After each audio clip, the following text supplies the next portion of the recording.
So being a fishing guide, you know, it's not all glitz and glamour. It takes a lot of hard work, but the start of it, I guess if you go back to the start, the early days, I bet I kept Brainerd Cub Foods in business with ramen noodles and bush beans. I mean, literally, when you're starting out, what you're trying to do is build a client base, and that is the epicenter of being a guide is clients. Because if you're not going to get paid, you're not going to have a business, and that is basically it. And how you get those clients is by producing and being accountable for that day, being accountable for the fish, and producing fish for the people. And on bad days, any guide that's real cocky, I catch fish all the time, never a bad fishing day, rah rah rah.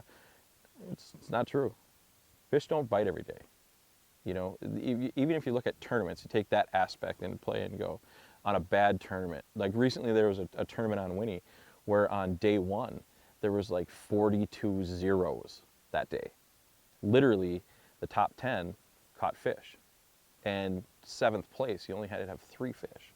So you go on a guide trip and you catch 5 fish. You may have won a tournament that day, but you're going to call that day a really, really slow day, or your customers may think that's a slow day. So you have to leave on slow days. You have to leave no doubt in their mind that you did the best you could. And then when the sun shines and the fish bite like crazy, you always make the most of it, I guess. So if there's any advice for being a guide, if you start financially, be prepared that you're going to have a lot of upfront expenses. When I started, I had a part-time job, and I kept that job in the off season.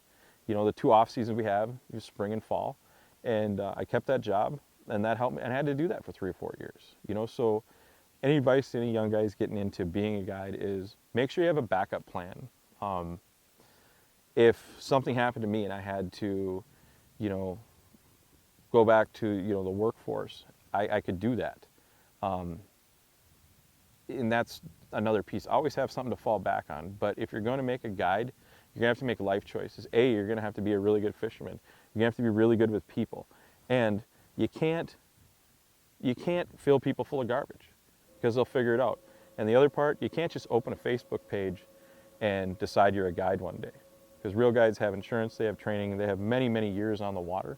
Not to say that young guys aren't good, because there's a ton, and I mean a ton, of good young guys out there that'd be really, really, really good guides. But just make sure you know what you're going into and write a business plan before you do it. How am I going to pay for my boat? How am I going to buy $4,000 of bait a year?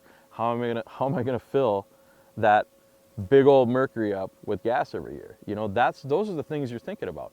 And also, you need at least decent quality equipment to give your customers the best experience.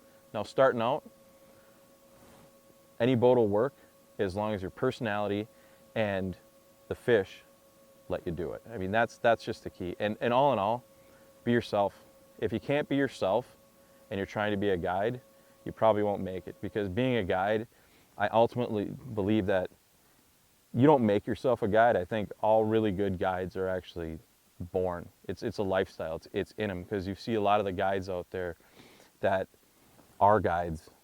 You swear they came out of their mother, and they didn't go into a baby cradle. They went right into a boat. And that's about it, guys. I hope at least some of that was able to help you out.